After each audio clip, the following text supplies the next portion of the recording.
ಅಖಿಲಾಂಡ ಕೋಟಿ ಬ್ರಹ್ಮಾಂಡ ನಾಯಕ ರಾಜಾದಿರಾಜ ಯೋಗಿ ರಾಜ ಪರಬ್ರಹ್ಮ ಶ್ರೀ ಸಚ್ಚಿದಾನಂದ ಸದ್ಗುರು ಸಾಯಿನಾಥ್ ಮಹಾರಾಜ್ ಕಿ ಜೈ. ಗುರುವಿನ ಪಾದಾರವಿಂದಗಳಿಗೆ ವಂದಿಸುತ್ತಾ, ನಮಸ್ತೆ ಸ್ನೇಹಿತರೆ, ಹೇಗಿದ್ದೀರಾ? ಗುರುವಿನ ಆಶೀರ್ವಾದದಿಂದ ಹಾಗೆ ನೀವು ನಂಬಿರುವ ದೇವತೆಗಳ ಅನುಗ್ರಹ ಆಶೀರ್ವಾದದಿಂದ ತುಂಬ ಚೆನ್ನಾಗಿದ್ದೀರಾ. ಖಂಡಿತ ಅದೇ ರೀತಿ ನಾನು ಕೂಡ ಪ್ರಾರ್ಥನೆ ಮಾಡ್ಕೊಳ್ತೀನಿ. ಈ ಸಮಯದ ಎನರ್ಜಿಗೆ ನಿಮ್ಮ ಎನರ್ಜಿ ಯಾವ ರೀತಿ ಕನೆಕ್ಟ್ ಆಗ್ತಾ ಇದೆ, ಹಾಗೆ ಇವತ್ತಿನ ರೀಡಿಂಗ್ ಯಾವೆಲ್ಲ ರೀತಿಯ ಗೊಂದಲಗಳಿಗೆ ಪರಿಹಾರ, ಹಾಗೆ ನಿಮ್ಮ ಪ್ರಶ್ನೆಗಳಿಗೆ ಉತ್ತರ ಕೊಡ್ತಾ ಇದೆ. ಹಾಗೆ ಸ್ನೇಹಿತರೆ, ಎಂದಿನಂತೆ ಇದೊಂದು ಟೈಮ್ಲೆಸ್ ಜನರಲ್ ರೀಡಿಂಗ್ ಆಗಿರುತ್ತೆ. ಹಾಗೆ ಇದು ಕನೆಕ್ಟಿವ್ ಎನರ್ಜಿಯಲ್ಲಿರುತ್ತೆ. ಯಾವ ಸಮಯದ ಎನರ್ಜಿ ಪ್ರಕಾರ ಈ ರೀಡಿಂಗ್ನ ನೋಡ್ತಾ ಹೋಗ್ತಿರೋ, ಖಂಡಿತವಾಗಿ ಈ ಎನರ್ಜಿ ನಿಮ್ಮ ಎನರ್ಜಿಗೆ ಕನೆಕ್ಟ್ ಆಗುತ್ತೆ, ನಿಮ್ಮನ್ನು ಕೆಲವು ವಿಚಾರಗಳಿಂದ ಹೀಲ್ ಮಾಡುತ್ತೆ, ಹಾಗೆ ಮುಂದೆ ಹೋಗಲಿಕ್ಕೆ ಅನೇಕ ರೀತಿಯ ಮಾರ್ಗದರ್ಶನ ಕೂಡ ನೀಡುತ್ತೆ, ಹಾಗೆ ಭರವಸೆ ಕೂಡ ನೀಡ್ತಾ ನಿಮ್ಮನ್ನು ಎಲ್ಲೋ ಒಂದು ರೀತಿಲಿ ಹೆದರಬೇಡ, ಗಾಬರಿ ಆಗಬೇಡ, ಮುಂದೆ ಹೋಗು, ಇದಕ್ಕಿಂತ ಉತ್ತಮವಾದ ಜೀವನ ಇದೆ, ಇಷ್ಟೇ ಅಲ್ಲ, ಇದು ಅಂತ್ಯ ಅಲ್ಲ, ಆರಂಭ ಅನ್ನೋ ರೀತಿಲಿ ಕೆಲವೊಂದು ಸೂಚನೆಗಳ ಮೂಲಕ ನಿಮ್ಮನ್ನು ಬದಲಾವಣೆಯತ್ತ ಕರ್ಕೊಂಡು ಹೋಗುತ್ತೆ ಈ ಎನರ್ಜಿ. ನಿಮ್ಮ ಜೀವನದಲ್ಲಿ ಹಿಂದೆ ನಡೆದ ಅನ್ಯಾಯ, ನೋವು, ತ್ಯಾಗಗಳಿಗೆ ಇಲ್ಲಿ ಗುರುವು ಒಂದು ಸಮತೋಲನವನ್ನು ತರಲಿಕ್ಕೆ ಶುರು ಮಾಡಿದ್ದಾರೆ. ಹಾಗೆ ನೀವು ಕೊಟ್ಟದ್ದು ವ್ಯರ್ಥ ಆಗಿಲ್ಲ. ಕರ್ಮದ ಸಾಲ ಮುಚ್ಚೋಗಿದೆ, ಆದರೆ ಒಂದು ಹಂತಕ್ಕೆ ನಿಮ್ಮ ಬಳಿ ಅದು ಮರಳಿ ಬರುತ್ತೆ ಅನ್ನೋ ರೀತಿಯಲ್ಲಿ ಕಾಣಿಸ್ತಾ ಇದೆ. ಅಂದರೆ ನ್ಯಾಯ ನಿಮ್ಮ ಕಡೆಗೆ ತಿರುಗ್ತದೆ. ನ್ಯಾಯ ಸಿಗಬೇಕು ಅನ್ನೋ ವಿಚಾರದಲ್ಲಿ ತುಂಬ ಸಫರ್ ಮಾಡಿದ್ದೀರಾ, ತುಂಬ ಹಣ ಕಳ್ಕೊಂಡಿದ್ದೀರಾ, ಮೋಸ ಹೋಗಿದ್ದೀರಾ. ಇದೆಲ್ಲದಕ್ಕಿಂತ ಮುಖ್ಯ, ನೀವು ತುಂಬ ಒತ್ತಡಕ್ಕೆ ಒಳಗಾಗಿದ್ದೀರಾ, ತುಂಬ ಸೋತಿದ್ದೀರಾ, ಆಯಾಸವಾಗಿದ್ದೀರಾ. ಯಾವಾಗ ಇದರಿಂದ ಹೊರಗೆ ಬರ್ತೀನಿ, ಯಾವಾಗ ನನಗೆ ನ್ಯಾಯ ಸಿಗುತ್ತೆ, ಯಾವಾಗ ಜೀವನದಲ್ಲಿ ನನಗೆ ನೆಮ್ಮದಿ ಸಿಗುತ್ತೆ ಅಂಥೇಳಿ ದಿನನಿತ್ಯ ಕನವರಿಸ್ತಾ ಇದ್ದೀರಾ. ಇದೇ ಕೋರಿಕೆಯನ್ನು ಇಟ್ಟು ಗುರುವಿನಲ್ಲಿ ಶರಣಾಗಿದ್ದೀರಾ.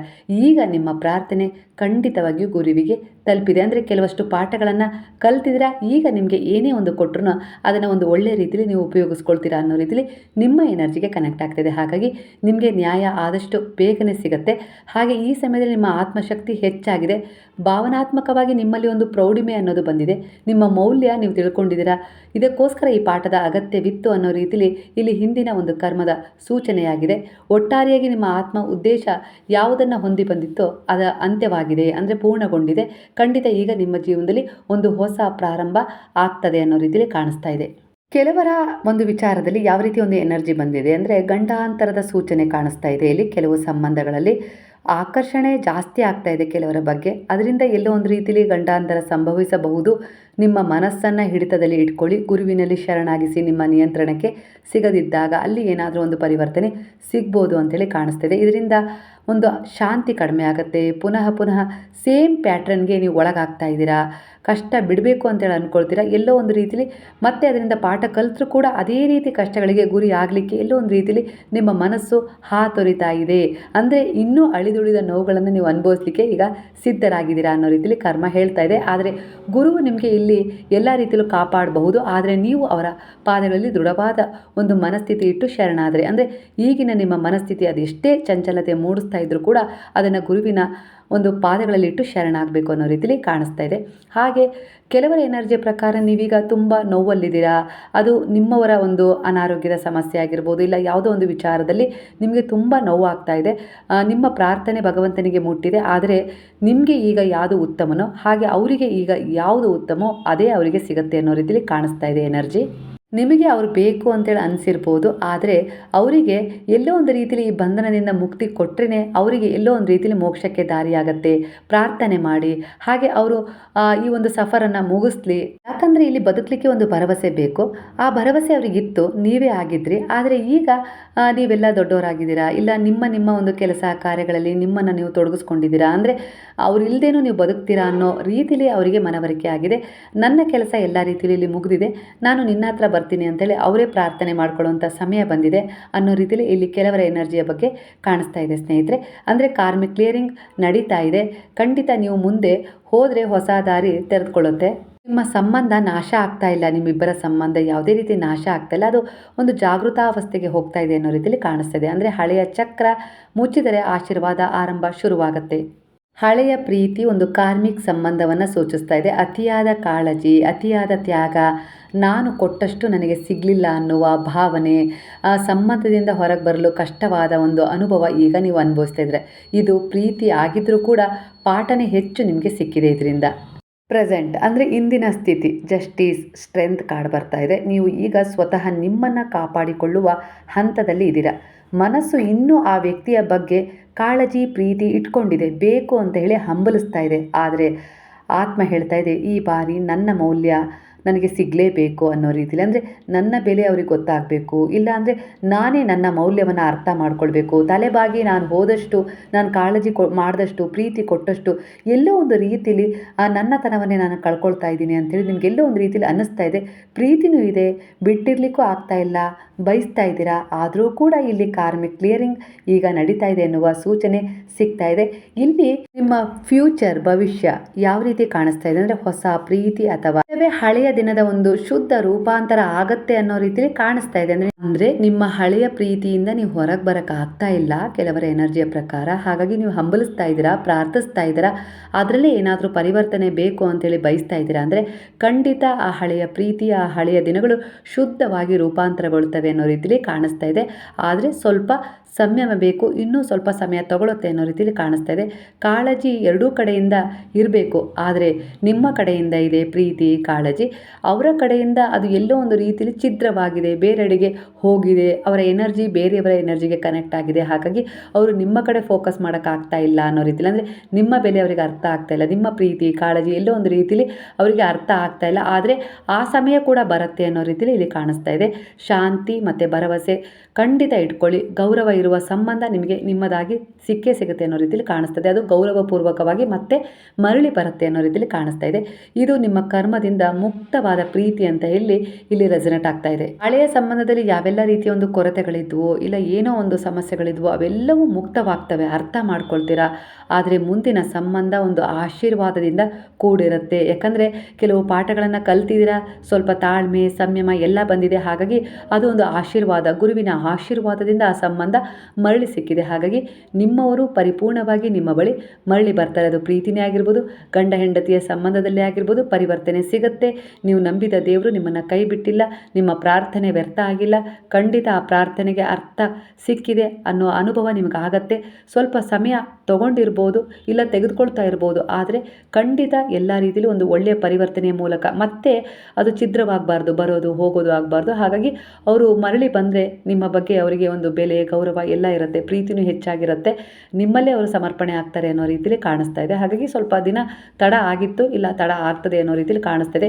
ಇನ್ನೂ ದೃಢವಾದ ನಂಬಿಕೆ ಇಟ್ಟು ಮ್ಯಾನಿಫೆಸ್ಟ್ ಮಾಡಿ ಅವರ ಹೆಸರನ್ನು ಸ್ಮರಿಸೋದಾಗಿರ್ಬೋದು, ಅವರ ಒಡನಾಟವನ್ನು ಸ್ಮರಿಸೋದಾಗಿರ್ಬೋದು, ಅವ್ರು ನಿಮ್ಮ ಜೊತೆ ಕಳೆದ ಒಂದು ಒಳ್ಳೆಯ ಗಳಿಗೆಗಳಾಗಿರ್ಬೋದು, ಪ್ರೀತಿಯ ಮಾತುಗಳಾಗಿರ್ಬೋದು, ಭರವಸೆಯ ಮಾತುಗಳಾಗಿರ್ಬೋದು, ಅವ್ರು ನಿಮಗೆ ಬೇಕೇ ಬೇಕು ಅನ್ನುವ ಹಂಬಲ, ಇವೆಲ್ಲವೂ ಶುದ್ಧವಾಗಿದ್ದಾವೆ. ಖಂಡಿತ ಅವುಗಳನ್ನು ನೀವು ನೆನಪು ಮಾಡ್ಕೊಳ್ತಾ ಇದ್ದರೆ ಖಂಡಿತ ಆ ಎನರ್ಜಿ ಅವರಿಗೆ ಕನೆಕ್ಟ್ ಆಗುತ್ತೆ. ಅವರು ನಿಮ್ಮ ಕಡೆ ಸೆಳೆಯಲ್ಪಡ್ತಾರೆ. ಅಂದರೆ ಅವರ ತಪ್ಪಿನ ಅರಿವಾಗ್ಬೋದು, ಇಲ್ಲ ಆ ಸಂಬಂಧದಿಂದ ಎಲ್ಲೋ ಒಂದು ರೀತಿಯಲ್ಲಿ ಹೊರಗೆ ಬರ್ತಾರೆ ಅನ್ನೋ ರೀತಿಯಲ್ಲಿ ಕಾಣಿಸ್ತಾ ಇದೆ. ಈ ಸಮಯದಲ್ಲಿ ನೀವು ನೋವು ಅನುಭವಿಸ್ತಾ ಇದ್ದಿದ್ದರಿಂದ ಇನ್ನೊಬ್ಬರ ನೋವು ಅರ್ಥ ಮಾಡಿಕೊಳ್ಳುವ ಶಕ್ತಿ ಬಂದಿದೆ. ಇದೇ ಶಕ್ತಿ ನಿಮಗೆ ಬರಬೇಕಾಗಿತ್ತು ಅನ್ನೋ ರೀತಿಯಲ್ಲಿ ಇಲ್ಲಿ ಕಾಣಿಸ್ತಾ ಇದೆ. ಇದೇ ನಿಮ್ಮ ಆತ್ಮದ ಬೆಳವಣಿಗೆಗೆ ಕಾರಣವಾಗುತ್ತೆ. ಹಾಗೆ ಮುಂದಿನ ಒಂದು ಜೀವನವನ್ನು ನೀವು ಸರಿಯಾದ ರೀತಿಯಲ್ಲಿ ಕಂಡುಕೊಳ್ಳೋಕ್ಕೂ ಕಾರಣ ಆಗುತ್ತೆ. ಹಾಗೆ ಇಲ್ಲಿ ತುಂಬ ಸೋಲ್ ಎನರ್ಜಿಗಳು ನಿಮಗೆ ಸಹಾಯ ಮಾಡ್ತಾ ಇದ್ದಾವೆ. ಅದು ನಿಮ್ಮ ಒಂದು ತಂದೆ ತಾಯಿ ಆಗಿರ್ಬೋದು, ಅವರ ಪ್ರಾರ್ಥನೆ ಆಗಿರ್ಬೋದು, ನಮ್ಮ ಮಕ್ಕಳು ಚೆನ್ನಾಗಿರಲಿ, ಅವ್ರ ಭವಿಷ್ಯ ಚೆನ್ನಾಗಿರಲಿ ಅನ್ನೋ ರೀತಿಯಲ್ಲಿ ಪ್ರಾರ್ಥನೆ ಆಗಿರ್ಬೋದು, ನಿಮ್ಮನ್ನು ಕಾಳಜಿ ಮಾಡೋರು, ಪ್ರೀತಿ ಮಾಡೋರು, ಇಲ್ಲ ನೀವು ಯಾರಿಗಾದರೂ ಸಹಾಯ ಮಾಡಿದರೆ ಅವರ ಒಂದು ಬ್ಲೆಸ್ಸಿಂಗ್ ಆಗಿರ್ಬೋದು, ಪ್ರಾಣಿ ಪಕ್ಷಿಗಳ ಬ್ಲೆಸ್ಸಿಂಗ್, ಪ್ರಕೃತಿಯ ಬ್ಲೆಸ್ಸಿಂಗ್, ಇವೆಲ್ಲವೂ ನಿಮ್ಮ ಕಡೆ ಆಕರ್ಷಣೆ ಆಗಿದ್ದಾವೆ. ಅಂದರೆ ನಿಮ್ಮನ್ನು ಎಲ್ಲೋ ಒಂದು ರೀತಿಯಲ್ಲಿ ಹರಿಸ್ತಾ ಇದ್ದಾವೆ. ಅಂದರೆ ನೀವು ಮಾಡಿದ ಉಪಕಾರ, ಸೇವೆ, ದಯೆ, ದಾನ, ಧರ್ಮ ಇವೆಲ್ಲವೂ ಈ ಸಮಯದಲ್ಲಿ ನಿಮ್ಮ ಪರವಾಗಿ ನಿಂತಿದ್ದಾವೆ ಬಲವಾಗಿ ಅನ್ನೋ ರೀತಿಯಲ್ಲಿ ಕಾಣಿಸ್ತದೆ. ಹಾಗಾಗಿ ನಿಮ್ಮ ಆತ್ಮದ ಬೆಳವಣಿಗೆ ಆಗ್ತದೆ. ನೀವು ಅಂದ್ಕೊಂಡಂತೆ ನಿಮ್ಮ ಗುರಿಯನ್ನು ನೀವು ತಲುಪ್ತೀರಾ. ಸ್ವಲ್ಪ ಆ ದಾರಿಯಲ್ಲಿ ಅಡೆತಡೆ ಏನೇ ಬಂದರೂ ಈ ಎಲ್ಲ ಒಂದು ಶಕ್ತಿಗಳು ನಿಮ್ಮನ್ನು ಕಾಪಾಡ್ತವೆ, ಆ ದಡ ಮುಟ್ಲಿಕ್ಕೆ ನಿಮಗೆ ಸಹಾಯ ಮಾಡ್ತವೆ ಅನ್ನೋ ರೀತಿಯಲ್ಲಿ ಬರ್ತದೆ. ಹಾಗಾಗಿ ಇಲ್ಲಿ ಗುರು ನಿಮ್ಮ ಜೀವನದ ಬಂದ ಮೇಲೆ ಅವರು ಎಲ್ಲ ರೀತಿಯಲ್ಲೂ ನಿಮ್ಮನ್ನು ಹೀಲ್ ಮಾಡಲಿಕ್ಕೆ ಪ್ರಯತ್ನ ಪಟ್ಟಿದ್ದು, ಅಂದರೆ ಶಿಕ್ಷಣ ಕೊಟ್ಟಿದ್ದು, ಕೆಲವು ಕರ್ಮಗಳನ್ನು ನಿಮ್ಮಿಂದ ಮಾಡಿಸಿದ್ದು, ಕೆಲವು ಜಾಗೃತಾವಸ್ಥೆಗೆ ನಿಮ್ಮನ್ನು ತಂದಿದ್ದು, ಹಾಗೆ ನಿಮ್ಮನ್ನು ನೀವು ಅರ್ಥಕೊಳ್ಳೋ ಹಾಗೆ ಮಾಡಿದ್ದು, ಒಳ್ಳೆಯದು ಯಾವುದು ಕೆಟ್ಟದ್ದು ಯಾವುದು ಅನ್ನೋ ರೀತಿಯಲ್ಲಿ ಗುರುತಿಸ್ಕೊಂಡಿದ್ದು, ಈ ಕೆಲವು ಅನಗತ್ಯ ವಿಚಾರಗಳಿಂದ, ಅನಗತ್ಯ ಜನರಿಂದ ನೀವು ದೂರ ಆಗೋದ ಆ ರೀತಿ ಮಾಡಿದ್ದು, ಹಾಗೆ ನೀವೇ ಅದರಿಂದ ಹೊರಗೆ ಬಂದಿದ್ದು, ಅಂಥವ್ರನ್ನ ದೂರ ಇಟ್ಟಿದ್ದು, ಇವೆಲ್ಲದಕ್ಕೂ ಕಾರಣ ಇತ್ತು. ಹಾಗಾಗಿ ಅಂದರೆ ನಿಮ್ಮ ಜೀವನದಲ್ಲಿ ನೀವೇನು ಪಡ್ಕೊಳ್ಬೇಕು ಅಂತ ಇದ್ರಲ್ಲ, ಅದಕ್ಕೋಸ್ಕರ ಒಂದು ಆಶೀರ್ವಾದವನ್ನು ನೀವು ಸಂಪಾದನೆ ಮಾಡಬೇಕಾಗಿತ್ತು. ಹಾಗಾಗಿ ನಿಮ್ಮಲ್ಲಿ ದಯೆ, ಕರುಣೆ, ಪ್ರೇಮ, ಸೇವೆ, ಹಾಗೆ ಪೂಜೆ, ವ್ರತ ಮತ್ತು ಮಾನವೀಯತೆ, ಮನುಷ್ಯತ್ವದ ಗುಣಗಳನ್ನು ಹೆಚ್ಚಿಸಿ ಅವುಗಳ ಮೂಲಕ ನಿಮ್ಮಿಂದ ಸೇವೆ ಮಾಡಿಸಿ ನಿಮಗೆ ಆ ಒಂದು ಏನು ಬಯಸ್ತಾ ಇದ್ರಲ್ಲ ಅದು ಸಿಗಬೇಕು, ಆ ರೀತಿ ಆಶೀರ್ವಾದ ಸಿಗೋ ಹಾಗೆ ಮಾಡಿದ್ದಾರೆ ಅನ್ನೋ ರೀತಿಯಲ್ಲಿ ಇಲ್ಲಿ ಕಾಣಿಸ್ತಾ ಇದೆ. ಹಾಗಾಗಿ ಪ್ರತಿಯೊಬ್ಬರ ಜೀವನದಲ್ಲೂ ಗುರು ಇರಬೇಕು. ಗುರು ಇದ್ರೇ ನಮ್ಮ ದಾರಿ ತಪ್ಪೋದಿಲ್ಲ, ತಪ್ಪಿದ ದಾರಿ ಕೂಡ ಸರಿಯಾಗತ್ತೆ. ಕೆಲವರ ಎನರ್ಜಿ ಪ್ರಕಾರ ನೀವು ತುಂಬ ಕಾಳಜಿ ಮಾಡ್ತಾ ಇದ್ದೀರಾ, ಪ್ರೀತಿ ಮಾಡ್ತಾ ಇದ್ದೀರಾ ಆ ವ್ಯಕ್ತಿನ, ಆದರೆ ನಿಮ್ಮ ಕಾಳಜಿಯನ್ನು ಅರ್ಥ ಮಾಡ್ಕೊಳ್ತಾ ಇಲ್ಲ ಅನ್ನೋ ರೀತಿಯಲ್ಲಿ ಕಾಣಿಸ್ತಿದೆ. ಮುಂದೆ ಬರುವ ವ್ಯಕ್ತಿ ನಿಮ್ಮ ಕಾಳಜಿಯನ್ನು ದುರ್ಬಲತೆ ಅಲ್ಲ, ದೇವರ ವರ ಅಂಥೇಳಿ ನೋಡ್ತಾರೆ ಅನ್ನೋ ರೀತಿಯಲ್ಲೂ ಕಾಣಿಸ್ತಾ ಇದೆ. ಅದೇ ವ್ಯಕ್ತಿ ಪರಿವರ್ತನೆ ಆಗಿ ಬರ್ಬೋದು, ಇಲ್ಲ ಬೇರೆ ವ್ಯಕ್ತಿ ನಿಮಗೆ ಕನೆಕ್ಟ್ ಆಗ್ಬೋದು ಅನ್ನೋ ರೀತಿಯಲ್ಲಿ ಇಲ್ಲಿ ಸೋಲ್ ಎನರ್ಜಿ ಕಾಣಿಸ್ತಾ ಇದೆ. ಹಾಗೆ ಆಗಬೇಕು, ಇದೇ ಆಗಬೇಕು ಅನ್ನೋ ರೀತಿಲಿ ಕೆಲವು ಹಳೆಯ ವಿಚಾರವನ್ನು ಹಿಡಿದಿಟ್ಕೊಳ್ಬೇಡಿ. ಇಲ್ಲ ಹಾಗಾಯಿತು, ಹೀಗೆ ಯಾಕಾಯಿತು, ನನ್ನ ಜೀವನದಲ್ಲಿ ಎಷ್ಟೆಲ್ಲ ತೊಂದರೆ ಆಯಿತು, ಸಮಸ್ಯೆ ಆಯಿತು ಅಂತ ಹೇಳಿ ಅದನ್ನೇ ಚಿಂತಿಸ್ತಾ ಆ ವಿಚಾರಗಳನ್ನು ಹಿಡಿದಿಟ್ಕೊಳ್ಬೇಡಿ. ನಿಮ್ಮ ಮೌಲ್ಯವನ್ನು ಕಡಿಮೆ ಮಾಡುವ ಪ್ರೀತಿಗೆ ಮತ್ತೆ ಅವಕಾಶ ಕೊಡಬೇಡಿ ಅನ್ನೋ ರೀತಿಲಿ ಇಲ್ಲಿ ಕೆಲವರ ಎನರ್ಜಿಗೆ ಕಾಣಿಸ್ತಾ ಇದೆ. ನಿಮ್ಮನ್ನು ಅವರು ನಿಜವಾಗ್ಲೂ ಪ್ರೀತಿ ಮಾಡಿದರೆ ನಿಮಗೆ ನೋವು ಕೊಡ್ತಿರ್ಲಿಲ್ಲ. ಪ್ರೀತಿ ಮಾಡದೇ ಇರೋದಕ್ಕೆ ಆ ನೋವಲ್ಲಿ ನಿಮ್ಮನ್ನು ಮುಳುಗೋ ಹಾಗೆ ಮಾಡಿದ್ದಾರೆ ಅನ್ನೋ ರೀತಿಯಲ್ಲಿ ಕಾಣಿಸ್ತಾ ಇದೆ. ನೀವು ಏನು ಕೊಟ್ಟಿದ್ದೀರೋ ಅದು ಹೆಚ್ಚಾಗಿತ್ತು, ಇನ್ನೂ ಕೊಡಬೇಡಿ, ಮಿತಿ ಮೀರಬೇಡಿ. ಇದರಿಂದ ನೀವೇ ಹಾಳಾಗ್ತೀರಾ. ಎಲ್ಲೋ ಒಂದು ರೀತಿಯಲ್ಲಿ ನಿಮಗೆ ಯಾವುದೋ ಒಂದು ಶಕ್ತಿ ತಡೀತಾ ಇದೆ, ಆದರೂ ಕೂಡ ಈ ಸಮಯದ ಒಂದು ಅವ್ರು ಬೇಕೇ ಬೇಕು ಅನ್ನೋ ಹಂಬಲ ಎಲ್ಲೋ ಒಂದು ರೀತಿಯಲ್ಲಿ ನಿಮ್ಮನ್ನು ದಿಕ್ಕೆಡಿಸ್ತಾ ಇದೆ ಅನ್ನೋ ರೀತಿಯಲ್ಲಿ ಕಾಣಿಸ್ತಿದೆ. ಗುರುವಿನಲ್ಲಿ ತುಂಬ ದೃಢವಾದ ಒಂದು ಭರವಸೆ ಇಟ್ಟು ಶರಣಾಗಿ ಖಂಡಿತ ಇಲ್ಲಿ ಯಾವುದಾದ್ರೂ ರೀತಿಯಲ್ಲಿ ಒಂದು ಬೇರೆಯದ್ದೇ ಒಂದು ದಾರಿ ತೆರೆದುಕೊಳ್ಳುತ್ತೆ. ಇಲ್ಲ ಅವರೇ ಪರಿವರ್ತನೆ ಆಗ್ಬೋದು, ಇಲ್ಲ ಅಂದರೆ ಏನೋ ಒಂದು ಒಟ್ಟಾರೆಯಾಗಿ ಮಿರಾಕಲ್ ನಡೆಯುತ್ತೆ ಅನ್ನೋ ರೀತಿಯಲ್ಲಿ ಕಾಣಿಸ್ತಾ ಇದೆ ಎನರ್ಜಿ. ಸಾಲ, ಅಡೆತಡೆ, ಇಲ್ಲ ಆಕಸ್ಮಿಕವಾಗಿ ಬರುವ ಖರ್ಚು, ಇಲ್ಲ ಹಳೆಯ ಸಾಲದ ಒಂದು ಒತ್ತಡ ಇವೆಲ್ಲವೂ ನಿಮ್ಮನ್ನು ಕಾಡ್ತಾ ಇದ್ದಾವೆ. ಆದರೆ ಇದು ಒಂದು ಪೂರ್ವ ಕಾರ್ಮಿಕ ಹಣದ ಬಂಧನ ಅಂತ ಹೇಳಿ ಕಾಣಿಸ್ತಾ ಇದೆ. ಖಂಡಿತ ಒಂದು ಪ್ರಾರ್ಥನೆ ಮಾಡ್ಕೊಳ್ಳಿ ನಿಮ್ಮ ಕುಲದೇವರಲ್ಲಿ, ನಿಮ್ಮ ಪೂರ್ವಜರಲ್ಲಿ. ಹಣದ ಮೇಲೆ ಇರುವ ಒಂದು ಭಯ ಆಗಿರ್ಬೋದು, ತಪ್ಪು ನಂಬಿಕೆ ಆಗಿರ್ಬೋದು, ಹಣ ನಂಗೆ ಸಿಗೋಲ್ಲ ಅನ್ನೋ ರೀತಿಲಿ ನೀವೇ ನಿಮ್ಗೆ ಅನ್ಕೊಳ್ಳೋದಾಗಿರ್ಬೋದು, ಆ ರೀತಿ ವಿಚಾರಗಳನ್ನು ಬಿಡಬೇಕು ಅನ್ನೋ ರೀತಿಲಿ ಕಾಣಿಸ್ತಾ ಇದೆ. ಪೂರ್ವ ಜನ್ಮದ ಕರ್ಮವನ್ನು ಕೂಡ ಇಲ್ಲಿ ಸೂಚಿಸ್ತಾ ಇರೋದ್ರಿಂದ ಹಣಕ್ಕೆ ನೀವು ಒಂದು ಕ್ಷಮೆಯನ್ನು ಯಾಚಿಸಿ, ನನ್ನ ಬಳಿ ಬಾರಮ್ಮ ಅಂದರೆ ಅದನ್ನು ಲಕ್ಷ್ಮಿ ಅಂತ ನೋಡ್ತೀವಲ್ವ, ಆ ರೀತಿ ನೀವು ಅದನ್ನು ಕನೆಕ್ಟ್ ಮಾಡ್ಕೊಳ್ಬೇಕು. ಅಂದರೆ ಅದನ್ನು ಗೌರವದಿಂದ ನೋಡಬೇಕು, ಗೌರವದಿಂದ ನಿಮ್ಮ ಮನೆಯಲ್ಲಿ ಅದನ್ನು ಖರ್ಚು ಮಾಡ್ಕೊಳ್ಬೇಕು, ಇಟ್ಕೊಳ್ಬೇಕು ಅನ್ನೋ ರೀತಿಯಲ್ಲಿ ಕಾಣಿಸ್ತಿದೆ. ಆಗ ಖಂಡಿತ ಹಣದ ವಿಚಾರದಲ್ಲಿ ಚೇತನ ಮಟ್ಟವನ್ನು ನೀವು ಪಡ್ಕೊಳ್ತೀರಾ, ಅಂದರೆ ಸುಧಾರಣೆಯನ್ನು ಕಾಣ್ತೀರಾ ಅನ್ನೋ ರೀತಿಯಲ್ಲಿ ಕೆಲವರ ಎನರ್ಜಿಯ ಬಗ್ಗೆ ಕಾಣಿಸ್ತಾ ಇದೆ. ಹಾಗಾಗಿ ನೀವು ಹಣವನ್ನು ಕೈಯಲ್ಲಿ ಹಿಡಿದು, ನಾನು ನಿನ್ನನ್ನು ತುಂಬ ಪ್ರೀತಿಸ್ತೀನಿ, ನನ್ನಿಂದ ಏನಾದರೂ ತಪ್ಪಾಗಿದ್ದರೆ ಕ್ಷಮಿಸು, ನೀನು ಯಾವಾಗಲೂ ನನ್ನ ಜೊತೆಗಿರಬೇಕು ಅನ್ನೋ ರೀತಿಯಲ್ಲಿ ಪ್ರಾರ್ಥನೆ ಮಾಡಿ. ಹಾಗೆ ನಿನ್ನನ್ನು ನಾನು ಯಾವಾಗಲೂ ದುರುಪಯೋಗ ಪಡಿಸ್ಕೊಳ್ಳಲ್ಲ ಅನ್ನೋ ರೀತಿಲಿ ಕೂಡ ನೀವು ಹೇಳ್ಕೊಳ್ಬೇಕು. ಖಂಡಿತ ಧನ್ಯವಾದಗಳನ್ನು ಅರ್ಪಿಸೋದನ್ನು ಮರಿಬೇಡಿ. ಖಂಡಿತ ಮಹಾಲಕ್ಷ್ಮಿ ಅಂದರೆ ಹಣ ಹೈ ಎನರ್ಜಿ ಇರುವ ವಸ್ತು ಆಗಿದೆ, ಅದು ನಿಮ್ಮ ಕಡೆ ಆಕರ್ಷಣೆ ಆಗೇ ಆಗುತ್ತೆ. ನಿಮ್ಮ ಕ್ಷಮೆ ಕೇಳುವ ಭಾವ ನಮ್ರತಾ ಭಾವವಾಗಿರಬೇಕು ಅನ್ನೋ ರೀತಿಲಿ ಕಾಣಿಸ್ತಾ ಇದೆ. ನನ್ನ ಮೇಲೆ ಇರುವ ಎಲ್ಲ ಕಾರ್ಮಿಕ ಹಣದ ಅಡೆತಡೆಗಳು ಈಗ ಹೋಗ್ತಾ ಇದ್ದಾವೆ, ಸರಿದು ಹೋಗ್ತಾ ಇದ್ದಾವೆ. ಗುರುವಿನ ಅನುಗ್ರಹ ಆಶೀರ್ವಾದ ನನಗೆ ಸಿಗ್ತಾ ಇದೆ. ನಾನು ಹಣದ ಸಮೃದ್ಧಿಗೆ ಅರ್ಹನು ಅನ್ನೋ ರೀತಿಲಿ ನೀವು ಯಾವಾಗಲೂ ನಿಮಗೆ ಹೇಳ್ಕೊಳ್ಬೇಕು. ಯಾವಾಗಲೂ ತಾತ್ಸಾರದಿಂದ ನನ್ನ ಹಣೆ ಬರನೇ ಇಷ್ಟು, ನನಗೆ ಹಣ ಸಿಗೋದಿಲ್ಲ, ಯಾವುದೇ ರೀತಿ ಕೆಲಸ ಕಾರ್ಯಗಳು ಆಗೋದಿಲ್ಲ ಅನ್ನೋ ರೀತಿಲಿ ಯಾವಾಗಲೂ ಹೇಳಬಾರ್ದು. ಯಾಕಂದರೆ ಆ ಎನರ್ಜಿ ಆ ಒಂದು ಒಳ್ಳೆಯ ಎನರ್ಜಿಗೆ ಕನೆಕ್ಟ್ ಆಗಿ ಮತ್ತೆ ಅದರಲ್ಲಿ ಅಡೆತಡೆಯನ್ನು ತರ್ತಾ ಇದೆ ಅನ್ನೋ ರೀತಿಯಲ್ಲಿ ಕಾಣಿಸ್ತಾ ಇದೆ. ಹಾಗಾಗಿ ನೀವು ಒಂದು ಸ್ವಲ್ಪ ದಿನ 2 ತುಪ್ಪದ ಬತ್ತಿಗಳನ್ನು ಅಂದರೆ ದೀಪಗಳನ್ನು ಬೆಳಗಿಸಿ ಶ್ರದ್ಧಾ ಸಬೂರಿಯ ಸಂಕೇತವಾಗಿ ಗುರುವಿನ ಎದುರಿಗೆ ಖಂಡಿತ ಒಳ್ಳೆಯದಾಗತ್ತೆ ಅನ್ನೋ ರೀತಿಯಲ್ಲಿ ಕಾಣಿಸ್ತಾ ಇದೆ. ಹಣದ ವಿಚಾರದಲ್ಲಿ ಯಾವುದೇ ಕಾರಣಕ್ಕೂ ಏನೂ ಒಂದು ದೋಷಪೂರಿತವಾದ ಮಾತುಗಳನ್ನು ಆಡಬೇಡಿ, ಕಡೆಗಣಿಸಬೇಡಿ ಅನ್ನೋ ರೀತಿಯಲ್ಲಿ ಕಾಣಿಸ್ತಾ ಇದೆ. ಯಾಕಂದರೆ ಹಣ ಒಂದು ಶಕ್ತಿ, ಒಂದು ಸೇವೆ ಅನ್ನೋ ರೀತಿಯಲ್ಲಿ ಕಾಣಿಸ್ತಾ ಇದೆ. ಹಣ ಬಂದಾಗ ಕೃತಜ್ಞತೆ ಹೇಳೋದನ್ನು ಯಾವುದೇ ಕಾರಣಕ್ಕೂ ಮರಿಬೇಡಿ. ಆಗ ಹೊಸ ಆದಾಯಕ್ಕೆ ತಾನಾಗಿ ದಾರಿ ತೆರೆದುಕೊಳ್ಳುತ್ತೆ. ಯಾವ ಹಣ ಸ್ಟ್ರಕ್ ಆಗಿ ನಿಂತಿದೆಯೋ ಆ ಹಣ ನಿಮ್ಮ ಕಡೆ ಬಂದೇ ಬರುತ್ತೆ ಅನ್ನೋ ರೀತಿಯಲ್ಲಿ ಕಾಣಿಸ್ತಿದೆ. ಗುರುವಿನಲ್ಲಿ ದೃಢವಾದ ನಂಬಿಕೆ ಇಟ್ಟು ಶರಣಾಗಿ ಹಣವನ್ನು ಪ್ರೀತಿಸಿ ಗೌರವಿಸಿ.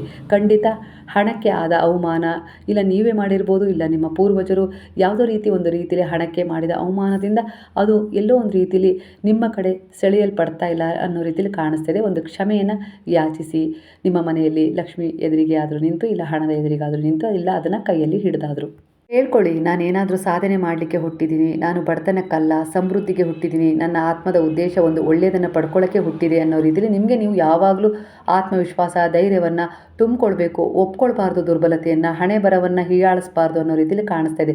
ಪ್ರತಿಯೊಂದು ಹುಟ್ಟಿನ ಹಿಂದೆ ನಮ್ಮ ಆತ್ಮ ಉದ್ದೇಶವನ್ನು ಹೊಂದೇ ಬಂದಿರುತ್ತೆ. ನಮ್ಮ ಉದ್ದೇಶದ ಅನುಸಾರವಾಗಿಯೇ ನಮಗೆ ಇಲ್ಲಿ ಜನ್ಮ ಸಿಕ್ಕಿರುತ್ತೆ ಅನ್ನೋ ರೀತಿಯಲ್ಲಿ ಕಾಣಿಸ್ತಾ ಇದೆ ಎನರ್ಜಿ. ಅಂದರೆ ನೀವು ಏನೋ ಒಂದು ಕಳ್ಕೊಳ್ಳೋಕ್ಕೆ, ಇಲ್ಲ ಏನೋ ಒಂದು ಪಡ್ಕೊಳ್ಳೋಕ್ಕೆ ನನಗೆ ಇದೇ ಜನ್ಮ ಬೇಕು, ಇದೇ ಉದ್ದೇಶನೇ ನಾನು ತೊಗೊಂಡು ಹೋಗ್ತೀನಿ ಅದರಲ್ಲಿ ಅನ್ನೋ ರೀತಿಯಲ್ಲಿ ನೀವು ಅಂದ್ಕೊಂಡು ಬಂದಿರ್ತೀರ. ಆದರೆ ಅದು ಮರ್ತೋಗಿರುತ್ತೆ ಇಲ್ಲಿ ಭೌತಿಕ ಸುಖಗಳನ್ನು ಕಂಡು. ಹಾಗಾಗಿ ಎಲ್ಲೋ ಒಂದು ರೀತಿಯಲ್ಲಿ ಅದನ್ನು ಮರೆ ಮಾಚಿದಿರ. ಈ ಸಮಯದಲ್ಲಿ ಧ್ಯಾನ ಆಗಿರ್ಬೋದು, ಪೂಜೆ, ವ್ರತ, ಗುರುವಿನ ಶರಣ ಇವೆಲ್ಲವನ್ನು ನಿಮಗೆ ನೆನಪು ಮಾಡಿಕೊಟ್ಟು, ಅಂದರೆ ನಿಮ್ಮ ಆತ್ಮದ ಉದ್ದೇಶ ಏನಿದೆ, ಯಾವುದಕ್ಕೋಸ್ಕರ ನಿಮ್ಮ ಜನ್ಮ ಆಗಿದೆ ಅನ್ನೋದನ್ನು ನೆನಪು ಮಾಡಿಕೊಟ್ಟು ಆ ರೀತಿಯ ದಾರಿಯಲ್ಲಿ ನಿಮ್ಮನ್ನು ಕರ್ಕೊಂಡು ಹೋಗ್ತೇವೆ. ಈ ರೀತಿಯ ದಾರಿ ಇಲ್ಲಿಗೆ ಕನೆಕ್ಟ್ ಆಗೋದು ತಪ್ಪು ಹೋಗುತ್ತೆ. ಅಂದರೆ ಇಲ್ಲಿಗೆ ನಿಂತು ನಿಮಗೆ ಹೊಸದೊಂದು ದಾರಿ ತೆರೆದುಕೊಳ್ಳುತ್ತೆ. ಹೊಸ ಉದ್ದೇಶ ಅಂದರೆ ನಿಮ್ಮ ಜೀವನದಲ್ಲಿ ನೀವು ಏನು ಪಡ್ಕೊಳ್ಬೇಕು ಅಂತ ಹುಟ್ಟಿದ್ರೋ ಆ ಉದ್ದೇಶ ಪೂರ್ಣಗೊಳ್ಳುವಲ್ಲಿ ನಿಮ್ಮನ್ನು ಕರ್ಕೊಂಡು ಹೋಗ್ತಾರೆ ಅನ್ನೋ ರೀತಿಯಲ್ಲಿ ಕಾಣಿಸ್ತಾ ಇದೆ. ಮುಂದಿನ 21 ದಿನಗಳಲ್ಲಿ 24 ಗಂಟೆಗಳಲ್ಲಿ 2 ಸಮಯದಲ್ಲಿ ನಿಮ್ಮ ಜೀವನದಲ್ಲಿ ಒಂದು ಸಣ್ಣ ಅಂದರೆ ಸ್ಥಿರವಾದ ಒಂದು ಅವಕಾಶ ಒದಗಿ ಬರುತ್ತೆ. ಹಣದ ಹರಿವು ನಿಧಾನವಾಗಿ ಸರಿಯಾಗುವ ಸೂಚನೆ ನಿಮಗೆ ಕಾಣಿಸುತ್ತೆ ಅನ್ನೋ ರೀತಿಲಿ ಕಾಣಿಸ್ತಾ ಇದೆ. ಖಂಡಿತ ಮ್ಯಾನಿಫೆಸ್ಟ್ ಮಾಡಿ ಒಳ್ಳೆಯದಾಗತ್ತೆ ಅನ್ನೋ ರೀತಿಲಿ ಕಾಣಿಸ್ತಾ ಇದೆ. ನೀವು ನಂಬಿದ ದೇವರು ನಿಮ್ಮನ್ನು ಯಾವುದೇ ಕಾರಣಕ್ಕೂ ಕೈ ಬಿಡ್ತಾ ಇಲ್ಲ. ಅವರು ನಿಮ್ಮ ಕರ್ಮವನ್ನು ಕಳ್ಕೊಳ್ಳೋಕ್ಕೆ ಎಲ್ಲೋ ಒಂದು ರೀತಿಲಿ ನಿಮಗೆ ಸಹಾಯ ಮಾಡ್ತಾ ಇದ್ದಾರೆ. ಅಂದರೆ ಅದನ್ನು ಇಲ್ಲೇ ಅಂತ್ಯಗೊಳಿಸ್ಕೊಂಡ್ಬಿಡು, ಮುಂದೆ ತಗೊಂಡು ಹೋಗಬೇಡ ಅನ್ನೋ ರೀತಿಲಿ. ಈಗ ಕಷ್ಟ ಸಮಸ್ಯೆ ಅತಿರೇಕಕ್ಕೆ ಹೋಗಿದ್ದಾವೆ ಅಂದರೆ ಅದರ ಸೂಚನೆ ಇದೇ ಆಗಿದೆ. ಅಂದರೆ ಇಲ್ಲೇ ಕಳ್ಕೊಂಡ್ಬಿಡು, ಇದಕ್ಕೊಂದು ಅವಕಾಶ ಸಿಕ್ಕಿದೆ, ಅದನ್ನು ಕಳ್ಕೊಂಡ್ಬಿಡು, ನಂತರ ಮುಂದೆ ಹೋಗು, ಒಂದು ಒಳ್ಳೆಯ ಪರಿವರ್ತನೆ ಸಿಗುತ್ತೆ ಅನ್ನೋ ರೀತಿಲಿ ಇಲ್ಲಿ ಸಮಸ್ಯೆಗಳು ಹೆಚ್ಚಾಗಿದ್ದಾವೆ. ಹಾಗಾಗಿ ಈ ಸಮಯದಲ್ಲಿ ಅವರ ಶರಣವೇ ನಿಮಗೆ ಎಲ್ಲ ರೀತಿಯಲ್ಲೂ ದಾರಿ ತೋರಿಸುತ್ತೆ. ಗುರುವಿನಲ್ಲಿ ದೃಢವಾದ ವಿಶ್ವಾಸವಿಟ್ಟು ಶರಣಾಗಿ ಒಳ್ಳೆಯ ಉದ್ದೇಶವನ್ನು ಕಡೆಗಣಿಸಬೇಡಿ. ನಿಮ್ಮ ಮನಸ್ಥಿತಿ ದೃಢವಾಗಿರಲಿ ಆ ವಿಚಾರದ ಮೇಲೆ. ಯಾವುದೇ ಕಾರಣಕ್ಕೂ ಶಾರ್ಟ್ಕಟ್ ದಾರಿಯನ್ನು ಅವಲಂಬಿಸಬೇಡಿ ಅನ್ನೋ ರೀತಿಯಲ್ಲಿ ಕಾಣಿಸ್ತಾ ಇದೆ ಎನರ್ಜಿ. ಏನಾದರೂ ಈಗ ದುರ್ಬಲತೆಗೆ ಜಾರಿ, ನನ್ನಿಂದ ಆಗೋದಿಲ್ಲ ಅನ್ನೋ ರೀತಿಯಲ್ಲಿ ನಿರಾಸೆಯಿಂದ ಕೊರಗಿನಿಂದ ಶಾರ್ಟ್ಕಟ್ ದಾರಿ ಹಿಡಿದ್ರೆ ಇಷ್ಟು ದಿನ ನೀವು ಮಾಡಿದ ಪ್ರಯತ್ನ ವ್ಯರ್ಥವಾಗಿಬಿಡುತ್ತೆ ಅನ್ನೋ ರೀತಿಯಲ್ಲಿ ಕಾಣಿಸ್ತಿದೆ. ಹಾಗಾಗಿ ದೃಢವಾದ ವಿಶ್ವಾಸದಿಂದ ಗುರುವಿನಲ್ಲೇ ಶರಣಾಗಿ ಅವರೇ ನಿಮ್ಮನ್ನು ಎಲ್ಲ ರೀತಿಯಲ್ಲೂ ಕಾಪಾಡ್ತಾರೆ. ನಿಮ್ಮ ಕರ್ಮದ ಭಾರವನ್ನು ಕೂಡ ಅವರು ಸಂಪೂರ್ಣವಾಗಿ ಭರಿಸ್ತಾರೆ. ಹಾಗೆ ನೀನು ಒಂಟಿಯಲ್ಲ, ನಾನು ನಿನ್ನ ಜೊತೆಗೆ ಇದ್ದೀನಿ ಅನ್ನೋ ರೀತಿಯಲ್ಲಿ ಅಪ್ಕೊಂಡು ನಿಮ್ಮನ್ನು ಕರ್ಕೊಂಡು ಹೋಗ್ತಾರೆ ಮುಂದೆ ಅನ್ನೋ ರೀತಿಯಲ್ಲಿ ಎನರ್ಜಿ ಕಾಣಿಸ್ತಾ ಇದೆ. ಯಾಕಂದರೆ ನೀವು ಅಷ್ಟು ನಂಬಿಕೆನ ಇಟ್ಟಿದ್ದೀರಾ. ಬಾಬಾ ಇಲ್ಲದೇ ಇದ್ದರೆ ನೀವಿಲ್ಲ ಅನ್ನೋ ಅಷ್ಟು ಅವರನ್ನು ಅವಲಂಬಿಸಿದ್ದೀರಾ, ಅವರ ಶರಣದಲ್ಲಿದ್ದೀರಾ. ಹಾಗಾಗಿ ಇದೇ ಜನ್ಮದಲ್ಲಿ ಇದೇ ಒಂದು ವರ್ಷ ಆಗ್ಬೋದು, ಇಲ್ಲ ಇನ್ನೊಂದು 6 ತಿಂಗಳಾಗಿರ್ಬೋದು, ಒಟ್ಟಾರೆಯಾಗಿ ಅದನ್ನು ಕಳ್ಕೊಂಡು ನೀವು ಪೂರ್ಣವಾಗಿ ಒಂದು ಹೊಸ ಜೀವನವನ್ನು ಆರಂಭಿಸಲಿಕ್ಕೆ ನಿಧಾನವಾಗಿ ಶುರು ಮಾಡ್ತೀರಿ. ಈಗಾಗಲೇ ಅದರ ಒಂದು ಸೂಚನೆಗಳು ನಿಮ್ಮ ಜೀವನದಲ್ಲಿ ಸಿಕ್ಕಿದ್ದಾವೆ. ನಿಧಾನವಾಗಿ ನೀವು ಮುಂದೆ ಹೋಗ್ತಾ ಇದ್ದೀರಾ. ತೊಡರುಗಳ ಹೆಜ್ಜೆಯನ್ನು ಇಡ್ತಾ ಇದ್ದೀರಾ, ಇಲ್ಲ ಅಂತಲ್ಲ, ಆದರೂ ಕೂಡ ಸರಿಯಾದ ದಾರಿಯಲ್ಲೇ ಹೋಗ್ತಾ ಇದ್ದೀರಾ. ಎಲ್ಲೋ ಒಂದು ರೀತಿಯಲ್ಲಿ ಬೀಳ್ತೀನಿ ಅಂದಾಗಲೆಲ್ಲ ಎದ್ದು ನಿಲ್ತಾ ಇದ್ದೀರಾ. ಭರವಸೆಯಿಂದ ಮುಂದೆ ಹೋಗ್ತಾ ಇದ್ದೀರಾ. ಯಾವುದೋ ಒಂದು ಸಹಾಯ ಸಿಗ್ತಾ ಇದೆ, ಇಲ್ಲ ನಿಮ್ಮದೇ ಒಂದು ಆತ್ಮವಿಶ್ವಾಸ, ಎಲ್ಲ ಸರಿಯಾಗತ್ತೆ, ಬರುವ ಪರಿಸ್ಥಿತಿಗಳನ್ನು ಎದುರಿಸ್ಬಿಡೋಣ ಅನ್ನೋ ರೀತಿಯಲ್ಲಿ ಮುಂದೆ ಹೋಗ್ತಾ ಇದ್ದೀರಲ್ಲ, ಖಂಡಿತ ಇದು ಒಂದು ಒಳ್ಳೆಯ ಉದ್ದೇಶ. ಇದು ನಿಮ್ಮನ್ನು ಒಂದು ಒಳ್ಳೆಯ ದಡವನ್ನು ಸೇರಿಸುತ್ತೆ. ಇದೇ ನಿಮ್ಮ ಒಂದು ಮುಂದಿನ ದಾರಿಗೆ ಅಂದರೆ ಜೀವನಕ್ಕೆ ಒಂದು ಭವಿಷ್ಯಕ್ಕೆ ಅಡಿಪಾಯವಾಗಿದೆ ಅನ್ನೋ ರೀತಿಯಲ್ಲಿ ಕಾಣಿಸ್ತಿದೆ. ಒಟ್ಟಾರೆಯಾಗಿ ನಿಮಗೆ ಒಂದು ಒಳ್ಳೆಯ ಸೂಚನೆ ಅಂತೂ ಸಿಗ್ತಾ ಹೋಗುತ್ತೆ ಜೀವನದುದ್ದಕ್ಕೂ. ಯಾಕಂದರೆ ಗುರುವಿನ ಶರಣದಲ್ಲಿದ್ದೀರಾ ಅನ್ನೋ ರೀತಿಯಲ್ಲಿ ಕಾಣಿಸ್ತಿದೆ. ಮನಸ್ಸು ಹಗುರವಾಗುತ್ತೆ. ಮಕ್ಕಳ ವಿಚಾರದಲ್ಲಿದ್ದ ಸ್ವಲ್ಪ ಗೊಂದಲಗಳು ಪರಿಹಾರವಾಗಿದ್ದಾವೆ. ಅದರಿಂದ ತುಂಬ ಖುಷಿಯಾಗಿದ್ದೀರಾ. ನಿಮ್ಮ ವೈಯಕ್ತಿಕ ಒಂದು ದೇಹದ ಒಂದು ಅನಾರೋಗ್ಯದ ಸಮಸ್ಯೆಗಳು ಕೂಡ ಸ್ವಲ್ಪ ಬಾಬಾರವರ ಸ್ಮರಣೆಯಿಂದ ಉದಿಯ ಸೇವನೆ, ಉದಿಯ ಧಾರಣೆ, ಹಾಗೆ ಏನೋ ಒಂದು ಪೂಜೆ ಪುನಸ್ಕಾರಗಳನ್ನು ಮಾಡ್ತಾ ಇರೋದ್ರಿಂದ ಎಲ್ಲೋ ಒಂದು ರೀತಿಯಲ್ಲಿ ಹೀಲ್ ಆಗ್ತಾ ಇದ್ದಾವೆ. ಅಂದರೆ ನಾನು ಗುಣಮುಖ ಆಗ್ತಾ ಇದ್ದೀನಿ. ವೈದ್ಯರ ಹತ್ರ ಹೋಗಿ ಎಷ್ಟೇ ಟ್ರೀಟ್ಮೆಂಟ್ ತಗೊಂಡ್ರೂ ಕೂಡ ನಂಗೆ ಹುಷಾರಾಗಿರಲಿಲ್ಲ. ಆದರೆ ಬಾಬಾರವರ ಶರಣದ ಮೇಲೆ ನಂಬಿಕೆ ಇಟ್ಟು ಶರಣಾದ ಮೇಲೆ ಎಲ್ಲೋ ಒಂದು ರೀತಿಯಲ್ಲಿ ಸಮಾಧಾನ ಮೂಡ್ತಾ ಇದೆ. ಎಲ್ಲ ಸರಿಯಾಗುತ್ತೆ, ನನ್ನ ಆರೋಗ್ಯನೂ ಸರಿಯಾಗುತ್ತೆ ಅನ್ನೋ ರೀತಿಯಲ್ಲಿ ನೀವು ಚೇತರಿಸ್ಕೊಂಡಿದ್ದೀರಾ. ಆ ಎನರ್ಜಿಗೆ ಕನೆಕ್ಟ್ ಆಗಿದ್ದೀರಾ. ಈ ಎನರ್ಜಿಗೆ ಕನೆಕ್ಟ್ ಮಾಡಿಸ್ತಾ ಇದ್ದಾರೆ ಬಾಬಾ. ಅಂದರೆ ನೀವು ದುರ್ಬಲತೆಗೆ ಜಾರಬಾರ್ದು, ಸೋಲು ಒಪ್ಕೊಳ್ಬಾರ್ದು, ಜೀವನದಲ್ಲಿ ನಂದು ಇಷ್ಟೇ ಜೀವನ ಮುಗೀತು ಅನ್ನೋ ರೀತಿಲಿ ಸೋಲ್ಬಾರ್ದು ಅನ್ನೋ ರೀತಿಲಿ ಬಾಬಾ ನಿಮಗೆ ಹೈ ಎನರ್ಜಿಗೆ, ಒಂದು ಉತ್ತಮವಾದ ಎನರ್ಜಿಗೆ ಕನೆಕ್ಟ್ ಮಾಡ್ತಾ ಇದ್ದಾರೆ. ಯಾಕಂದರೆ ಗುರುವಿನ ಸಹಾಯ ಇದೇ ಆಗಿರುತ್ತೆ. ತನ್ನ ಭಕ್ತ ಯಾವತ್ತಿಗೂ ಕೂಡ ಸೋಲ್ಬಾರ್ದು. ಅಂದರೆ ಎಂಥದ್ದೇ ಒಂದು ಕೆಟ್ಟ ಪಾಪದ ಕೂಪದಲ್ಲಿ ಬಿದ್ದರೂ ಕೂಡ ಆ ಗುರುವು ಅಲ್ಲಿಂದ ಅವರನ್ನು ಮೇಲೆತ್ತುತ್ತಾರೆ. ಒಂದು ಸಾರಿ ನೀವು ಅವರನ್ನು ಕೂಗಿದರೆ ಅವರು ಅದರೊಳಗೆ ಇಳಿದು ಆ ಪಾಪದ ಕೂಪದಲ್ಲೇ ಇಳಿತಾರೆ. ಅವರು ನಮಗೋಸ್ಕರ ಅವರು ಇಳಿಯೋ ಅವಶ್ಯಕತೆಯೇ ಇರಲ್ಲ. ಅವರು ಪವಿತ್ರ ಆದರೂ ಕೂಡ ಅವ್ರು ನಮಗೆ ಇಳಿತಾರಲ್ಲ, ಅಂದರೆ ನಮಗೋಸ್ಕರ ಇಳಿತಾರಲ್ಲ, ಅಂದರೆ ಆ ಒಂದು ಪಾಪದ ಕೂಪವೂ ಶುದ್ಧವಾಗುತ್ತೆ ಅವರ ಸ್ಪರ್ಶದಿಂದ. ನಾವು ಕೂಡ ಅದರಿಂದ ಹೊರಗೆ ಬರ್ತೀವಿ. ಅಂದರೆ ಅಲ್ಲಿಗೆ ಅರ್ಥ ಮಾಡ್ಕೊಳ್ಳಿ, ಗುರುವಿನ ದಯೆ, ಕರುಣೆ, ಪ್ರೇಮ ತನ್ನನ್ನು ನಂಬಿದ ಭಕ್ತರ ಮೇಲೆ ಎಷ್ಟಿರುತ್ತೆ. ಅದೇ ಗುರುವನ್ನು ಈ ಸಮಯದಲ್ಲಿ ನಂಬಿದ್ದೀರಾ, ಹೆದರಬೇಡಿ. ನಿಮ್ಮ ಉದ್ದೇಶಗಳು ಒಳಿತಿನಿಂದ ಕೂಡಿದವೆ ಅಂದರೆ ಖಂಡಿತ ನಿಮಗೆ ಮುಂದೆ ಕೂಡ ಒಳ್ಳೆಯದಾಗ್ತಾನೆ ಹೋಗುತ್ತೆ. ಎಲ್ಲ ರೀತಿಯಲ್ಲೂ ನಿಮ್ಮ ಕುಟುಂಬವನ್ನು, ಬರುವ ಪರಿಸ್ಥಿತಿಗಳನ್ನು ಎಲ್ಲವನ್ನು ಸಂಭಾಳಿಸ್ತೀರಾ ಅಂತ ಧೈರ್ಯ ನಿಮ್ಮೊಳಗಿನಿಂದಲೇ ಬರ್ತಾ ಇದೆ. ಅಂದರೆ ಬಾಬಾ ನಿಮ್ಮೊಳಗಿದ್ದಾರೆ, ಅವರ ಶಕ್ತಿ ನಿಮ್ಮೊಳಗೆ ಜಾಗೃತವಾಗಿದ್ದಾವೆ. ಹಾಗಾಗಿ ಕೆಲವೊಂದು ಅದ್ಭುತ ಚಮತ್ಕಾರಗಳು ಇದ್ದಕ್ಕಿದ್ದ ಹಾಗೆ ಆಗ್ತಾ ಇದೆ. ಅಂದರೆ ನನ್ನಿಂದ ಆಗಲ್ಲ ಅಂತೇಳಿ ಸೋಲು ಒಪ್ಕೊಂಡಾಗ ಕುಗ್ಗಿದಾಗಲೆಲ್ಲ ಎಲ್ಲೋ ಒಂದು ರೀತಿಯಲ್ಲಿ ಮತ್ತೆ ಸಮಾಧಾನ ಮಾಡಿಕೊಂಡು ಮತ್ತೆ ಎದ್ದು ನಿಲ್ತಾ ಇದ್ದೀರಾ. ಎಲ್ಲ ಸರಿಪಡಿಸ್ಕೊಳ್ಳೋಣ, ಹೆದರೋದು ಬೇಡ, ಮುಂದೆ ಹೋಗೋಣ, ಏನಾಗುತ್ತೋ ಆಗಲಿ, ಯಾರೋ ಏನೋ ಅಂದ್ಕೊಳ್ತಾರೆ ಅಂತೇಳಿ ನಾನು ಹಿಂದೆ ಸರಿಯೋದು ಬೇಡ, ಮುಂದೆ ಹೋಗೋಣ ಅನ್ನೋ ರೀತಿಲಿ ನೀವು ಮುಂದೆ ಹೋಗ್ತಾ ಇದ್ದೀರಾ, ಪುಷ್ ಆಗ್ತಾ ಇದ್ದೀರಾ. ಯಾರೋ ನಿಮ್ಮನ್ನು ದಬ್ದ ಅನುಭವ ಆಗ್ತಾ ಇದೆ ಅಂದರೆ ಖಂಡಿತ ಇಲ್ಲಿ ನಿಲ್ಲಬಾರ್ದು, ನಿಂತ ನೀರಾಗಬಾರ್ದು. ಯಾಕಂದರೆ ಇಲ್ಲಿ ಹರಿತಾನೇ ಹೋಗಬೇಕು. ಎಲ್ಲ ಕಸ ಕಡ್ಡಿ ಅಂದರೆ ಆಡೋರ ಬಗ್ಗೆ, ನಿಂದಿಸೋರ ಬಗ್ಗೆ ಎಲ್ಲ ಕಸ ಕಡ್ಡಿಗಳನ್ನು ನಾವು ತೊಗೊಂಡೇ ಮುಂದೆ ಹೋಗಬೇಕಾಗತ್ತೆ. ಇಲ್ಲಿ ನಾವು ಒಬ್ಬರೇ ಮುಂದೆ ಹೋಗ್ತೀವಿ ಅಂದರೆ ಆಗೋದಿಲ್ಲ. ಯಾಕಂದರೆ ಅಂಥ ಒಂದು ಕರ್ಮಗಳು ನಮ್ಮನ್ನು ಬಿಡೋದು ಇಲ್ಲ. ಕೆಲವೊಂದು ಸುತ್ತುವರೆದಿರ್ತವೆ. ಎಲ್ಲೋ ಒಂದು ರೀತಿಯಲ್ಲಿ ದಿಕ್ಕು ತಪ್ಪಿಸ್ಲಿಕ್ಕೆ ಕೆಲವು ಜನರು ಬರ್ಬೋದು, ಮೋಸ ಬರ್ಬೋದು. ಏನೇ ಎದುರಾದರೂ ಅವಮಾನ, ನಿಂದನೆ ಏನೇ ಆದರೂ ಅವೆಲ್ಲವೂ ಕಸ ಕಡ್ಡಿಗೆ ಸಮಾನ. ಅವುಗಳನ್ನು ತಗೊಂಡೇ ತಳ್ಕೊಂಡೇ ನೀವು ಜೀವನದಲ್ಲಿ ಏನಾದರೂ ಒಂದು ಸಾಧನೆ ಮಾಡಬೇಕು. ಇವೆಲ್ಲವೂ ಒಂದಲ್ಲ ಒಂದು ರೀತಿಯಲ್ಲಿ ನೀವು ಮುಂದೆ ಹೋಗಲಿಕ್ಕೆ ದಾರಿ ಮಾಡಿಕೊಟ್ಟಿದ್ದೇವೆ ಅನ್ನೋ ರೀತಿಯಲ್ಲಿ ಒಂದು ಸಾರಿ ಅವುಗಳನ್ನು ಕ್ಷಮಿಸಿ ಅಲ್ಲೇ ಬಿಟ್ಬಿಡಿ. ನೀವು ಮುಂದೆ ಹೋಗಿ ನಿಮ್ಮ ಜೀವನದಲ್ಲಿ ನಿಮ್ಮ ಗುರಿಯನ್ನು ತಲುಪುವ ಸಮಯ ಹತ್ತಿರವಿದೆ ಅನ್ನೋ ರೀತಿಯಲ್ಲಿ ಕಾಣಿಸ್ತಾ ಇದೆ. ಕೆಲವರು ನಿಮಗೆ ಸಹಾಯ ಮಾಡ್ತಾರೆ ಅನ್ನೋ ರೀತಿಯಲ್ಲಿ ಕಾಣಿಸ್ತಾ ಇದೆ. ಒಂದಲ್ಲ ಒಂದು ರೀತಿಯಲ್ಲಿ ನೀವು ಕೂಡ ತುಂಬ ಒಂದು ಸಹಾಯ ಮಾಡ್ತಾ ಇದ್ದೀರಾ. ಬಾಬಾರವರಿಗೆ ಏನು ಇಷ್ಟನೋ ಆ ಕೆಲಸಗಳು ನಿಮ್ಮಿಂದ ಎಷ್ಟಾಗುತ್ತೋ ಅಷ್ಟು ಮಾಡ್ತಾ ಇದ್ದೀರಾ. ಪೂಜೆ ಮಾಡಲಿಕ್ಕೆ ಆಗದಿದ್ರೂ ಪರವಾಗಿಲ್ಲ, ಒಂದು ಪ್ರಾಣಿಗಾಗಿರ್ಬೋದು, ಪಕ್ಷಿಗಾಗಿರ್ಬೋದು, ಅವರ ಹೆಸರಲ್ಲಿ ಏನೋ ಒಂದು ಆಹಾರ ಕೊಡ್ತಾ ಇದ್ದೀರಲ್ಲ, ನಿಮ್ಮ ಪೂಜೆಯಾಗಿ ಅದು ಕನ್ವರ್ಟ್ ಆಗ್ತಾ ಇದೆ ಅನ್ನೋ ರೀತಿಯಲ್ಲಿ ಎನರ್ಜಿ ಕಾಣಿಸ್ತಾ ಇದೆ. ಒಟ್ಟಾರೆಯಾಗಿ ಈ ವರ್ಷ ನಿಮ್ಮ ಹಳೆಯದು ಏನು ನೋವು ಸಮಸ್ಯೆ ಏನಿತ್ತು ಅದನ್ನು ಬಿಟ್ಬಿಡಿ. ಇಲ್ಲಿ ಏನು ಸಿಕ್ಕಿತ್ತಲ್ಲ ನಿಮಗೆ ಒಳ್ಳೆಯದು, ಅದು ಒಂದು ಕೃತಜ್ಞತೆ ಅಂದರೆ ಒಂದು ಪಾಠವನ್ನೇ ಕಲ್ತಿರ್ಬೋದು ನೀವು. ಈ ವರ್ಷ ನಿಮಗೆ ಒಂದು ಪಾಠವನ್ನೇ ಕಲಿಸಿರ್ಬೋದು, ಒಂದು ಬದಲಾವಣೆ ಕೊಟ್ಟಿರ್ಬೋದು.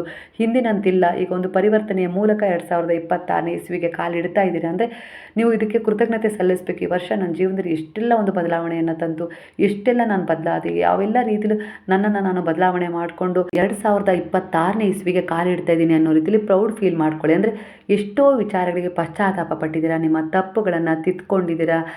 ನಾನು ಎಂಥ ತಪ್ಪು ಮಾಡಿಬಿಟ್ನಲ್ಲ ಅನ್ನೋ ರೀತಿಲಿ ನೀವು ನಿಮ್ಮನ್ನೇ ಒಂದು ರೀತಿಲಿ ಕ್ಷಮಿಸ್ಕೊಂಡಿದ್ದೀರಾ. ಆ ರೀತಿ ಯಾವತ್ತೂ ಇನ್ನು ಮಾಡೋದು ಬೇಡ ಅನ್ನೋ ರೀತಿಲಿ ಕ್ಷಮಿಸಿ ಈ ವರ್ಷ ಹೊಸದಾಗಿ ಒಂದು ಜೀವನ ಪ್ರಾರಂಭ ಮಾಡಲಿಕ್ಕೆ ಹೊರಟಿದ್ದೀರಾ. ಅಂದರೆ ಈ ವರ್ಷ ಎಲ್ಲೋ ಒಂದು ರೀತಿಲಿ ನೀವು ಹೊಸ ಹುಟ್ಟು ಪಡೆದುಕೊಂಡಿದ್ದೀರಾ ಅನ್ನೋ ರೀತಿಲಿ ಕಾಣಿಸ್ತಾ ಇದೆ ಎನರ್ಜಿ. ಖಂಡಿತ ಈ ಹುಟ್ಟು ನಿಮ್ಮನ್ನು ನೀವು ಅಂದರೆ ಖಾಲಿಯಾಗಿರುವ ಪುಸ್ತಕದಲ್ಲಿ ನಿಮ್ಮ ಒಂದು ಜೀವನದ ಅಧ್ಯಾಯವನ್ನು, ಭವಿಷ್ಯದ ಅಧ್ಯಾಯವನ್ನು ನೀವೇ ಬರೆದುಕೊಳ್ಳಲು ಒಂದು ಗುರುವು ಅವಕಾಶ ಕೊಟ್ಟಿದ್ದಾರೆ. ಸಹಾಯ ಮಾಡ್ತಾರೆ, ರಕ್ಷಣೆ ನೀಡ್ತಾರೆ, ನರಳಿನಂತೆ ಮಾರ್ಗದರ್ಶನವೂ ಮಾಡ್ತಾರೆ. ಹಂತ ಹಂತವಾಗಿ ನೀವು ಅವರನ್ನು ಕೇಳಿದಾಗಲೆಲ್ಲ, ಬಯಸಿದಾಗಲೆಲ್ಲ ಅವರು ನಿಮಗೆ ಎಲ್ಲ ರೀತಿಯಲ್ಲೂ ಸಹಾಯ ಮಾಡ್ತಾರೆ ಅನ್ನೋ ರೀತಿಯಲ್ಲಿ ಕಾಣಿಸ್ತಾ ಇದೆ. ಅಂದರೆ ಬಾಬಾರವರಲ್ಲಿ ನೀವು ತುಂಬ ಹೃದಯದ ವಿಶ್ವಾಸವನ್ನು ಇಟ್ಟಿದ್ದೀರಾ, ಸಮರ್ಪಣಾ ಭಾವದಿಂದ ಶರಣಾಗಿದ್ದೀರಾ. ನೀವೇ ನನಗೆಲ್ಲ ಅನ್ನೋ ರೀತಿಯಲ್ಲಿ ಶರಣಾಗಿದ್ದೀರಾ. ಹಾಗಾಗಿ ಅವರೂ ಕೂಡ ನಿಮಗೆ ಅದೇ ರೀತಿ ದಾರಿ ತೋರಿಸ್ತಾ ಇದ್ದಾರೆ, ಅದೇ ರೀತಿ ಮಾರ್ಗದರ್ಶನ ನೀಡ್ತಾ ಇದ್ದಾರೆ, ಅದೇ ರೀತಿ ಸಹಾಯ ಮಾಡ್ತಾ ಇದ್ದಾರೆ. ನಿಮಗೆ ಈಗ ಒಂದು ಭರವಸೆ ಬಂದಿದೆ, ಜೀವನದಲ್ಲಿ ಏನೇ ಬಂದರೂ ನಾನು ಅದನ್ನು ಎದುರಿಸ್ತೀನಿ, ಸ್ವೀಕರಿಸ್ತೀನಿ, ಮುಂದೆ ಹೋಗ್ತೀನಿ ಅನ್ನೋ ರೀತಿಯಲ್ಲಿ ದೃಢವಾದ ವಿಶ್ವಾಸದಿಂದ ಮುಂದೆ ಸಾಗ್ತಾ ಇದ್ದೀರಿ. ಅಂದರೆ ಅದು ಗುರುವಿನಲ್ಲಿ ನೀವಿಟ್ಟ ದೃಢವಾದ ಸಮರ್ಪಣಾ ಭಾವ, ಶರಣಾಗತಿಯ ಭಾವ, ಎಲ್ಲೋ ಒಂದು ರೀತಿಯಲ್ಲಿ ನಿಮ್ಮ ಒಂದು ಒಳ್ಳೆಯ ಉದ್ದೇಶಗಳು, ದಾನ ಧರ್ಮ ಸೇವೆ ಇವೆಲ್ಲವೂ ಎಲ್ಲ ರೀತಿಯಲ್ಲೂ ನಿಮ್ಮನ್ನು ಕೈ ಹಿಡಿದು ಮುನ್ನಡೆಸ್ತಾ ಇದೆ. ಹಾಗಾಗಿ ಇಲ್ಲಿ ಗುರುವು ನಿಮ್ಮ ಜೀವನದಲ್ಲಿ ಈ ರೀತಿ ಒಂದು ಬ್ಯಾಲೆನ್ಸ್ ಮಾಡಿರೋದು. ಅಂದರೆ ನಾನು ಅದರಿಂದ ಹೊರಗೆ ಬರೋಕ್ಕೆ ಆಗೋದಿಲ್ಲ ಅಂತ ಹೇಳಿ ನೀವು ಅಂದ್ಕೊಂಡಿದ್ರಿ, ಆದರೆ ನೀವೀಗ ಹೊರಗೆ ಬಂದು ಹಿಂತಿರುಗಿ ನೋಡ್ತಾ ಇದ್ದೀರಾ.